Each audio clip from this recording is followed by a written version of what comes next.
Terungkap siasat licik mahasiswi kaki tangan ex-Kapolres korbankan anak ibu kos. Inilah siasat licik mahasiswi F jual anak ibu kosnya ke ex-Kapolres Ngada. Ia pamit ke orang tua korban ajak anak mereka bermain.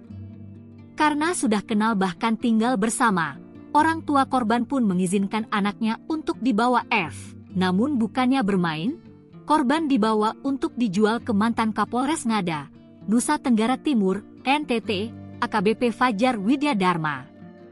Diketahui AKBP Fajar ditangkap usai melecehkan anak di bawah umur mendapat bantuan dari wanita berinisial F. F membawakan anak seperti permintaan AKBP Fajar. F membawa anak di bawah umur tersebut ke kamar sebuah hotel di Kupang yang telah dipesan oleh Fajar. Setelah membawakan anak untuk Fajar, F mendapatkan bayaran sebanyak Rp3 juta. Setelah korban pulang, tak ada kecurigaan dan keanehan terjadi.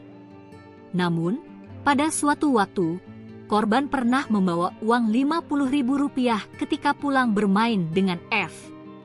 Saat ditanya, korban menjawab uang itu dari ayah F yang diduga adalah AKBP Fajar.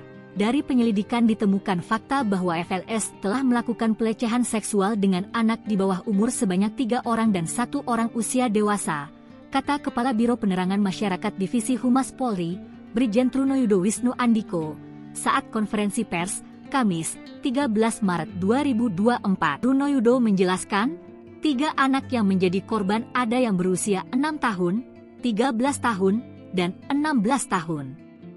Sementara, 1 orang dewasa yang dilecehkan berusia 20 tahun.